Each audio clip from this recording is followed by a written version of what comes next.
Hello students, I am Nisha Kalyani, your English teacher. For 9th standard. Today we are going to start with the first chapter of Beehive, The Fun They Had. It is a very light and fun chapter and it is about school, so you all are going to enjoy it. You all must be missing school, right? So the setting of this story is in future, where there will be no real school, there will be no real books, and students are learning from e-books, and there will be a virtual classroom, there will be a mechanical teacher. And of course the future school will be quite different from our present school and old school.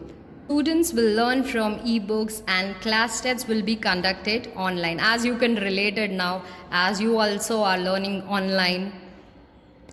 Before starting with the chapter, we'll read this before you read. The story we shall read is set in the future, when books and schools as now know them will perhaps not exist. How will children study then? The diagram below may give you some idea. So you must be thinking, when there will be no books, no school, then how will students study? So they'll study like this, the schools of the future. They'll study through this virtual classroom. That means they are sitting at their home and they are learning, and they learn through computers. There will be a robotic teacher to teach them, and moving e-text. So with the first paragraph we'll start. Margie even wrote about it that night in her diary. On the page headed 17th May 2157, she wrote, "Today Tommy found a real book." Now once Margie has written in her diary, and the date was that 17 May 2157, it is important for blank and true or false, just note it. So she has written that today Tommy found a real book. It was very old book. Margie's grandfather once said that when he was a little boy, his grandfather told him that there was a time when all stories were printed on paper. So his grandfather once told Margie that he told that there was a time when all the stories were printed on the paper. They turned the pages, which were yellow and crinkly, and it was awfully funny to read words that stood still instead of moving the way they were supposed to on a screen, you know. And then, when they turned back to the page before, it had the same words on it that it had when they read it the first time. Crinkly means with many folds or lines. So this yellow and crinkly, it denotes that it was a very old book, and they find it quite funny that the words they are not moving, because now they are having this e-book, and they are learning from computers. So there the words are moving, and now they are surprised, and they are seeing that the words, they are stood still, and they had this first time experience. "Gee," said Tommy, "what a waste. When you are through with the book, you just throw it away, I guess. Our television screen must have had 1,000,000 books on it, and it's good for plenty more. I wouldn't throw it away." Now Tommy find this real book a waste, because he says that once we read the book, we'll throw it away. It is of no use. And my television screen, he says, I'll never throw it away because it has plenty more books. "Same with mine," said Margie. She was 11 and hadn't seen as many telebooks as Tommy had. He was 13. Now see, Margie was 11 years old and this Tommy was 13. This is important. So Tommy had read more books as he was elder to Margie. She said, Where did you find it? In my house. He pointed without looking because he was busy reading in the attic. So Margie was asking that where did you find it? So he says in my house, and he was not looking to her because he was busy reading. He was interested in reading that book, and he says in the attic. Attic is a space just below the roof used as a storeroom. What's it about? School. So she was asking that what is all about. So he says that it is about school. Margie was scornful. School? What's there to write about school? I hate school. Scornful means contemptuous, showing you think something is worthless. So she says that what is there to write about school because I just hate school. Margie always hated school, but now she hated it more than ever. The mechanical teacher had been giving her test after test in geography, and she had been doing worse and worse until her mother had shaken her head sorrowfully and sent for the county inspector. Margie now hated the school even more. So her mechanical teacher, and why she was hating it, because her mechanical teacher was giving her test after test in geography and she was not doing well in that. So her mother thought that there must be some problem with the mechanical teacher, and she called the county inspector to repair it.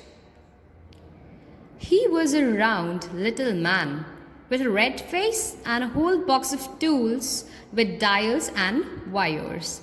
He smiled at Margie and gave her an apple, then took the teacher apart.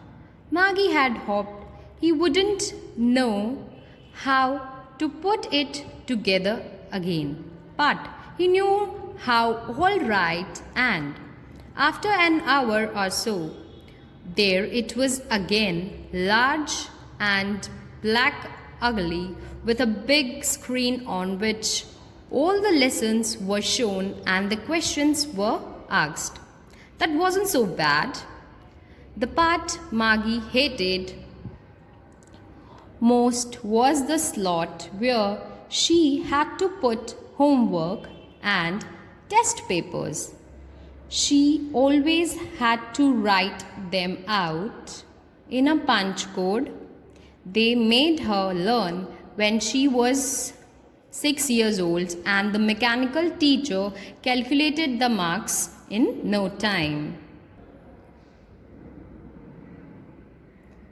He's a round little man with a red face, and he has just all the tools to repair that mechanical teacher, and he just smiled and gave Margie an apple. And Margie was quite happy. She was thinking that he would not repair this mechanical teacher quickly, and so that she have enough time to enjoy and she would not have to study. But unfortunately it was repaired within an hour, so Margie was not liking it. She was thinking that he wouldn't have repaired this so quickly, but he was expert in it, and the mechanical teacher was repaired within an hour, and again she has to learn, so she was not liking it. And she hated the most is that when she has to insert homework and test papers. The inspector had smiled after he was finished and patted Margie's head. He said to her mother, "It's not the little girl's fault, Mrs. Jones. I think the geography sector was geared a little too quick. Those things happen sometimes. I have showed it up to an average 10-year level. Actually, the overall pattern of our progress is quite satisfactory," and he patted Margie's head again. So the county inspector told Mrs. Jones, the mother of Margie, said it was not Margie's fault. The geography sector was geared up a little quick. Geared up, that means adjusted to a particular standard or a level. So now he says he has adjusted the level at this average 10-year level, and her overall this pattern was satisfactory, and he patted Margie's head again. Margie was disappointed. She had been hoping they would take the teacher away altogether. They had once taken Tommy's teacher away for nearly a month because the history sector had blanked out completely. Margie was disappointed because she was hoping that her mechanical teacher would be taken away for a longer time like Tommy's when his history sector blanked out completely. But this could not happen to her. So she said to Tommy, "Why would anyone write about school?" Tommy looked at her with very superior eyes. "Because it's not our kind of school, stupid. This is the old kind of school that they had hundreds and hundreds of years ago," he added loftily, pronouncing the words carefully, "centuries ago." Loftily means in a superior way. Tommy says that the book he has found it is not about their type of school. Actually, it is about the school of the centuries ago. Margie was hurt. Well, I don't know what kind of school they had all that time ago. She read the book over his shoulder for a while, then said, "Anyway, they had a teacher." So Margie got hurt, and she was saying that I don't know that what kind of school they had at that time. She also got interested in reading that book, and she was also reading that book with Tommy. And then they says, yeah, anyway, they had a teacher.